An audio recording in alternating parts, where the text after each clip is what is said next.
In April of 1192, Conrad of Montferrat, the king of Jerusalem, was attacked by two assassins on his way home from a dinner with the Bishop of Beauvais. He was stabbed at least twice in the side and in the back. As his guards killed one of these assassins, the other was captured and, after being tortured, named King Richard I as the one behind the attack against Conrad. The Order of Assassins was founded by their Grandmaster Hassan Sabah in 1090 of the Common Era and subsequently dissolved in 1275 of the Common Era. Hassan Sabah's life was then written in the historical fiction novel Alamut by Slovenian author Vladimir Bartol, where the maxim of the novel is nothing is an absolute reality, everything is permitted. Bartol's novel is one of the main inspirations used by Patrice Désilets, who had completed work on Prince of Persia: The Sands of Time, and was then instructed to work on another Prince of Persia game, which subsequently received the working title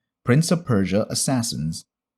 The main focus was not to be on the prince, but rather one of the bodyguards, and when this idea was pitched to Ubisoft, they rejected it as a Prince of Persia game. From that concept, the name of the project was changed from Prince of Persia to what is now known as Assassin's Creed. Assassin's Creed has had a long history, with 12 main games starting with the series' namesake back in 2007. The latest game is Assassin's Creed Valhalla, which came out on the 10th of November 2020. The series has gone from an action-adventure stealth game to more of an RPG, starting with Assassin's Creed Origins. And 4 games have been announced, with Assassin's Creed Mirage said to be a return to the original form, while a Japan-themed setting called Red will continue with the RPG format alongside Project Hex. There will also be a mobile game called Assassin's Creed Project Jade. Now, I have not played an Assassin's Creed game since Assassin's Creed 3, and given now I can get the whole series on Steam right now, I wondered if it did need to go this far. Originally, the game was meant to be a trilogy, but that's been thrown out ever since the third game ended on a cliffhanger and Black Flag was then announced. But that we'll talk about later. So what's the deal? Does this series need to go on? Did it really need 12 games so far?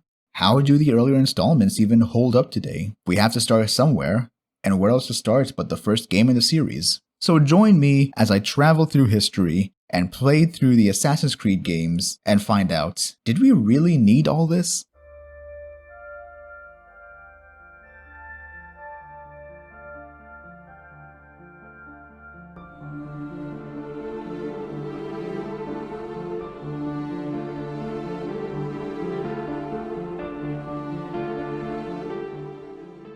Assassin's Creed's story is historical fiction, with some science fiction mixed into it, with each game taking place during a different time period. The first game takes place in the Middle East during the Third Crusades, around the same time that the historical Order of Assassins existed. I originally played this game on the PlayStation 3, and this was my first time running it on PC, and it really does show its age. This originally came out in 2007, and I don't think it received any significant remasters. I struggle to remember the controls, and even just by looking through the layout options, I can tell the only way I'd learn to play this is by jumping in headfirst.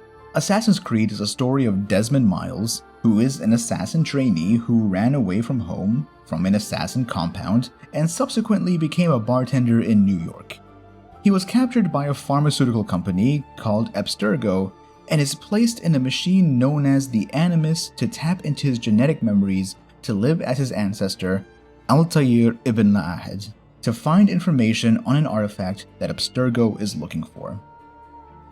The game has you switch between Altair and Desmond throughout the game, and saying this does make it sound like Desmond will be doing something interesting, but mostly it's walking around and getting plot points from Lucy and reading emails when no one's around. The bulk of the game has you control Altair as you live out these memories.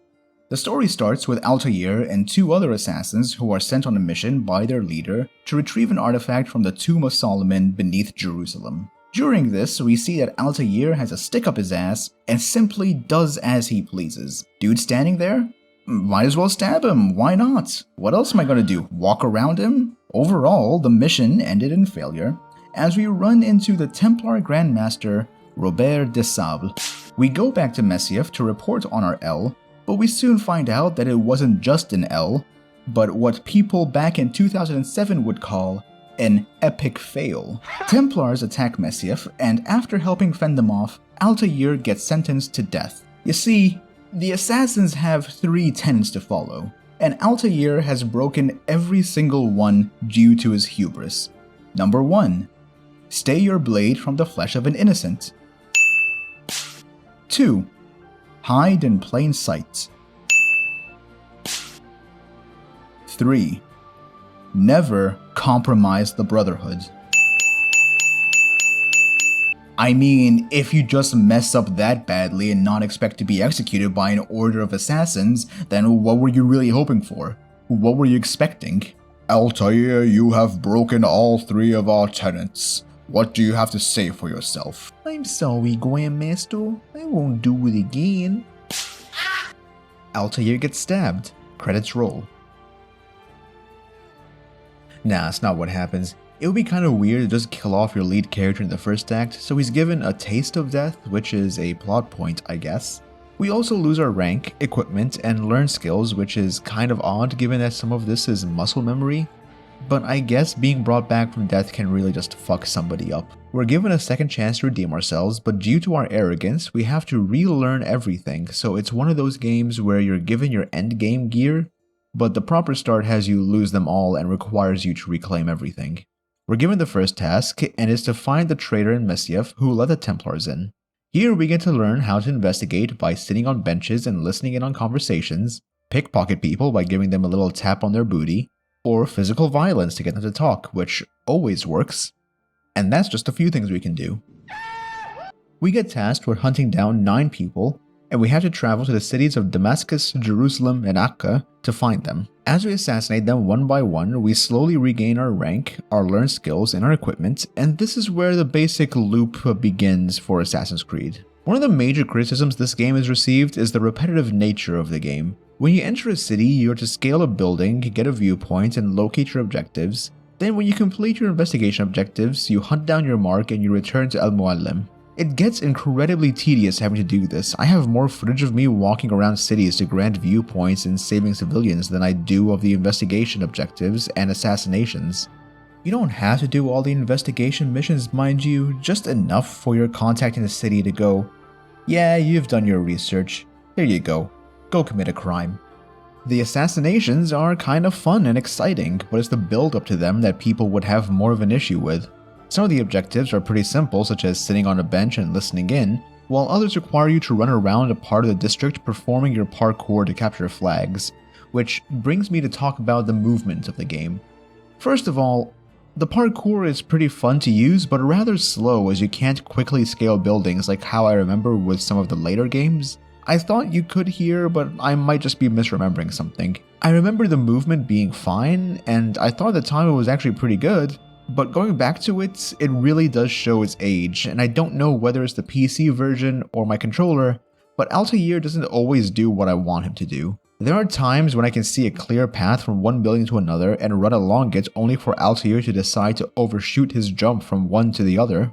Or if I see a gap I can jump, he will leap and have the uncanny ability to stop all momentum mid-air. It wasn't until I later learned that grabbing onto ledges while falling was a learned ability, which did help alleviate some issues I was having, but goddamn, this feels a lot rougher than I remember it being. I mean, it works, but you can see some of the imperfections. The game also has what's known as a high-profile and low-profile form of movement. While in low profile, you can blend in more, you can gently nudge people aside and not draw attention to yourself, and you can pass off as a scholar and sneak by as guards watch a group of robed men and wonder why one of them is armed to the teeth. High profile is where you have your combat, your sprint, and it will very quickly have the guards on you if you're sticking out too much. The city design is actually really good. Each district has been designed with parkour and city traversal in mind, and it's actually been really fun to get through the city when parkour really works. You can jump from platform to platform, or you can find a crane carrying a platform and use that to leap across a corner, or you can use some makeshift stairs to get to higher levels. I will say though that the worst parts of these cities are the beggars. They seem to always be placed to be an inconvenience to you, as I have to stalk somebody to assassinate them, and then somebody runs up to me and asks for coin and immediately gets in front of me. Okay, I just noticed this while editing, so let me play this clip again. the beggar immediately runs from off screen to right in front of me asking for money, when previously before this we just witnessed executions up on stage. This person had more concern for their coin rather than what's going on, that they deliberately ran in front of me, specifically me, as opposed to anyone else in the area. I thought that was pretty funny, and this is one thing that I really got annoyed with while playing Assassin's Creed. Combat is also pretty simple. If you hold your sword out, you can deflect attacks, and if you time it right, you can counter the hits, which is probably the best way to fight, given you can kill people pretty quickly with this. You unlock the ability to counter pretty early on, so the devs probably already knew how strong it was and how useful it would be for fights. It's not that exciting given that enemies like to attack one at a time, so you can wait for someone to swing and you can counter them, rinse and repeat until everyone's dead. I don't think any other weapons offer much in terms of combat. I think if you counter them with a hidden blade more often, the guards are more likely to be afraid, but this might also be something I'm getting from maybe Assassin's Creed 2. When you really look at it, the combat is not the highlight of the game. The game is a stealth game, and it puts more priority on stealth and assassinations, so the combat isn't going to be all that exciting. Which honestly gets frustrating when one objective you have to do is save multiple civilians being harassed by guards in the cities. So with the series going on for this long, everybody would have a favorite assassin at this point. And for some reason, Altair seems to be mine, and I really don't know why after replaying this game. He has the personality of sand, he's coarse and rough, and I want him out of my pants. This might just be another rose-tinted view of him looking back, but I could have sworn he was much more of an interesting character. I know he appears again in Revelations, and I might be attributing him to that rather than here. Here, he's portrayed as your standard cold-blooded assassin. He's blunt, direct, monotone, and pretty emotionless for a lot of the time, but goddamn, I don't know, there's something about him that I like and I might end up remembering what it is later down the line, but as the story progresses, you can see Altair develop from an arrogant character to one that's more learned and humble. Sort of. But he pretty much progressed from dickhead to less of a dickhead. I mean, this was also 2007, so there probably was a trope of hard-assed men being video game protagonists at the time. One gripe I do have is that this is an Arab man during the Third Crusades talking with an American accent, while everyone has a much more fitting accent for their region. Abu Naqud's reign of terror is at an end. I'm glad to hear it. He killed them. The men and women at his party. It was poison. A coward's tool. Blamed them for the war. Said he wished to end it. Strange, but then again, the Merchant King was known to be a bit different. Perhaps this was simply a symptom of his madness. Perhaps. You sound unconvinced. Speak with Al-Mualim then. He may offer a better explanation. Turns out that Altair's voice actor at the time, Philip Shabazz, who is a Persian voice actor, wanted to give him a Middle Eastern accent. At the time, however, he was instructed to lighten up on the accent until he was asked to eventually drop it. They gave us a bunch of different bits and pieces of dialogue and said, we want you to do this dialogue in a thick Middle Eastern accent. So nothing was Altair specific, it just was a bunch of what you would know now as a lot of the townspeople dialogue, maybe a little bit of Altair in there. So in the first audition, it was a very thick Middle Eastern accent like this, very thick, right? And then we got the callback, and in the callback, it was the same type of thing. A lot of different bits and pieces of dialogue. Same, less guys there this time. And they said, okay, we want you to dial back the Middle Eastern accent just a little bit. So this time, it was a little bit less. You're auditioning for this guy who's an assassin, and that's pretty much all we know. And so here's some of his dialogue. And so I said, okay, he's going to be an assassin, did a little bit of the character work in my head, said, okay, we got to make sure he's very specific, his attitude is very resolved, knows what he wants to get accomplished. And so, and then they also said, bring down the Middle Eastern accent just even a little bit more. So in that final audition, this was the voice of Altair. He was very much like this. What happened is I show up on the first day to record.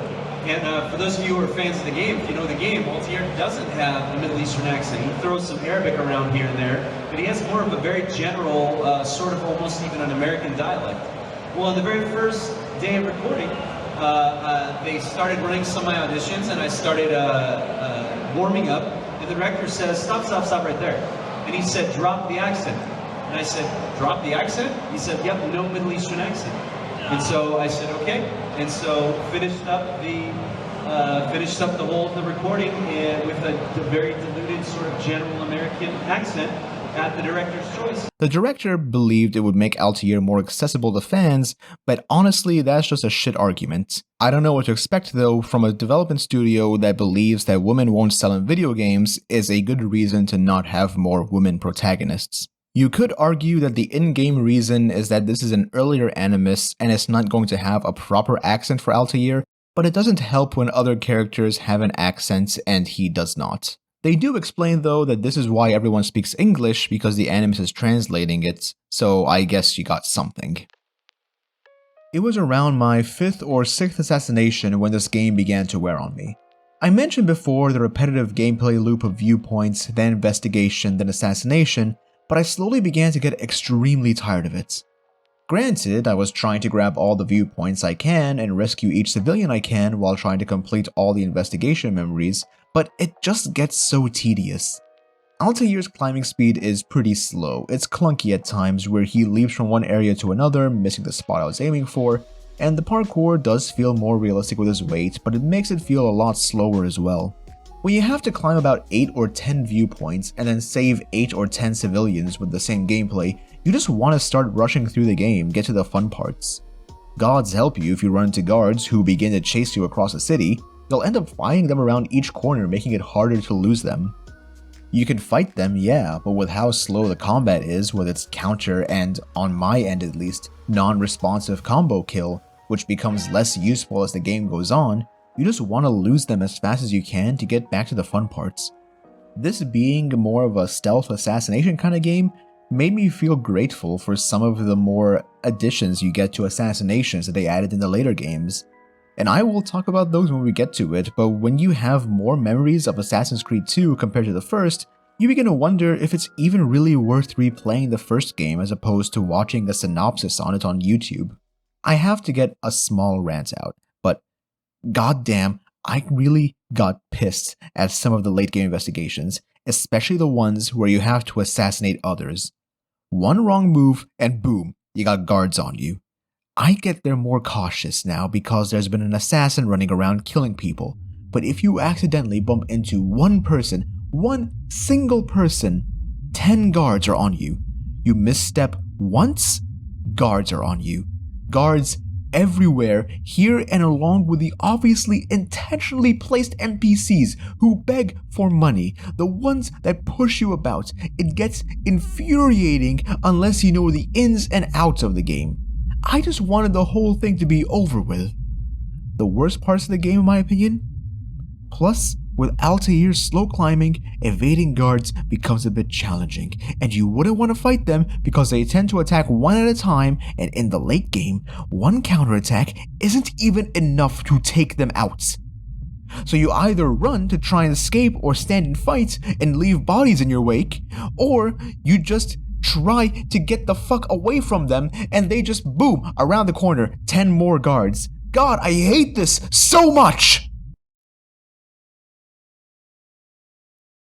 So yeah, the game's alright. As Altair completes each assassination, he and his target have a little heart-to-heart. He holds them in his arms as they're bleeding from their throat and yet somehow manage to speak just fine afterwards, and each one speaks in a cryptic manner and dies with the belief that they're in the right. Over time, you learn that the men you've been assassinating are all part of the Templar Order, which at this point you think are more like the historic Knight Templars who fought in the Crusades, but rather it's more like a secret organization. In the modern day sections as Desmond, you learn through Lucy that Abstergo Industries is a Templar front, and well... That little fight your ancestor started during the Third Crusade, it never ended. You're being held by Templars. Vidic's a Templar? There's no way you could have known.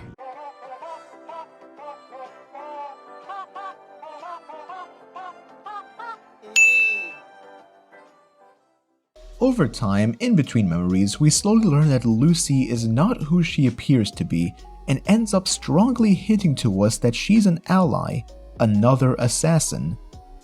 For now though, Desmond has no way of escaping from Abstergo, so he goes back to bed, sleeps, and then we return back to the Animus to relive memories and come closer to the end of our story with only a few more assassinations left. Thank God! Each of these assassinations are to weaken the Templars in the Holy Land, slowly getting us closer to Robert de Sable, their Grand Master. When it comes to assassinating Robert, we find out that he has sent a decoy to stall us. We learn from this decoy that Robert intends to use the assassinations as a reason to have both King Richard and Salah ad-Din to march their forces onto Messiaf against the assassins.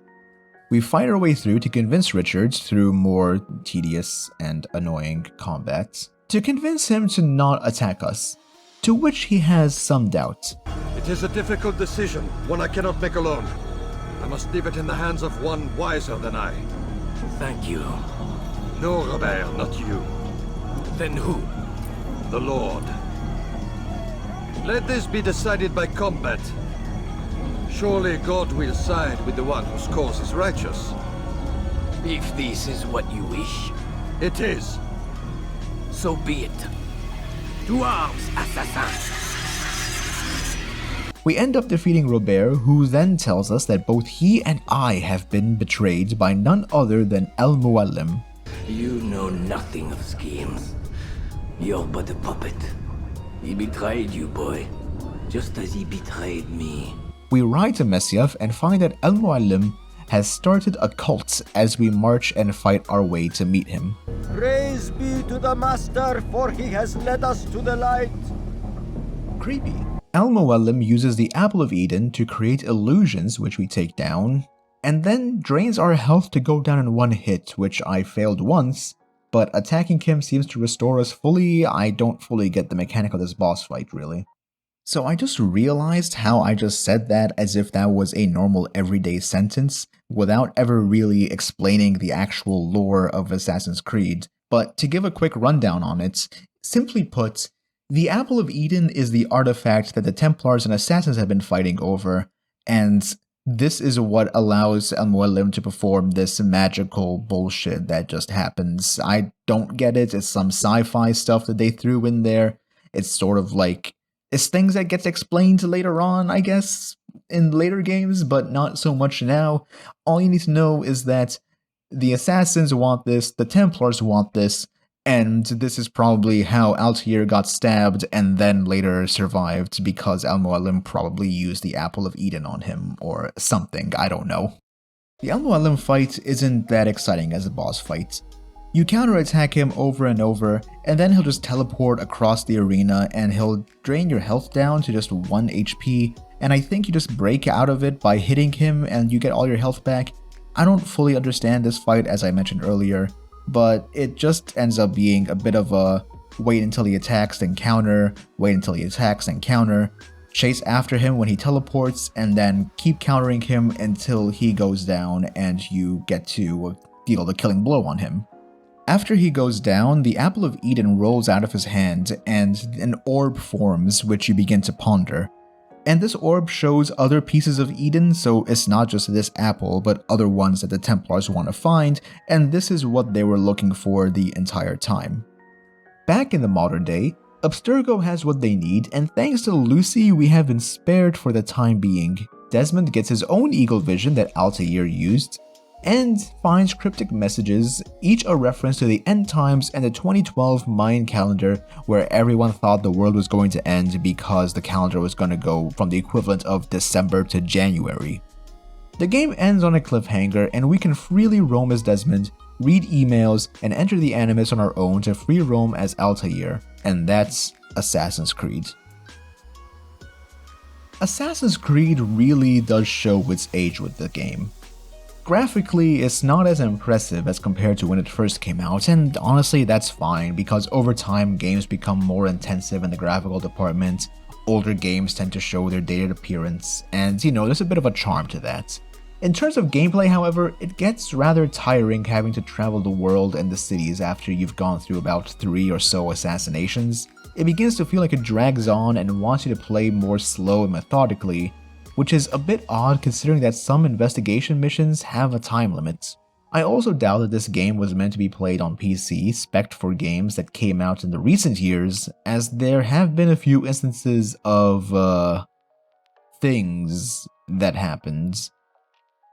This is the second time I've completed the game's story, and I don't think I'll be coming back for a third unless I forget this entire experience, only to have it come back to me after I scale the first viewpoint.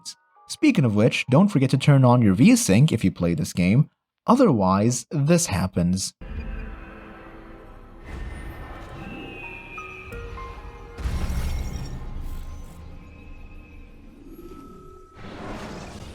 Oh yeah, that's fun. It's a decent starting place for a series. Obviously at the time this has been well received to warrant a sequel, and those sequels ended up being well received in their own right to spawn a whole franchise that was intended to only be a trilogy in the beginning.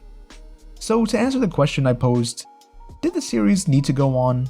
Well, from this point I would say yes. For 2007 this game was phenomenal, but does it hold up today? Not so much, unless you really need to go back and play the first game, unless you really love this game. Altair's story ends here for the moment, and the next time we come back to the series, we'll be meeting a new face, and everyone's favorite spaghetti-eating assassin. So, until next time, remember, لا شيء واقع مطلق بل كل ممكن. Hey everyone, I want to say thank you for watching the video. I don't normally do these end screen thanks with the whole like, comment, and subscribe thing, but if you do like it, like it. If you don't like it, leave a dislike, comment on why I'm wrong or why I'm right if you like, and if you like what I've done so far, then drop a subscribe. The other reason I want to do this at the end is because the saying that they have isn't exactly correct. It's not that accurate in Arabic. So here's a more accurate translation, but I don't think this is actually going to be brought up in the later games. But instead, it goes لا شيء واقع مطلق كل شيء مباح. Once again, thank you for watching if you stuck it out this far, and I will catch everyone in the next video. Take care, everybody.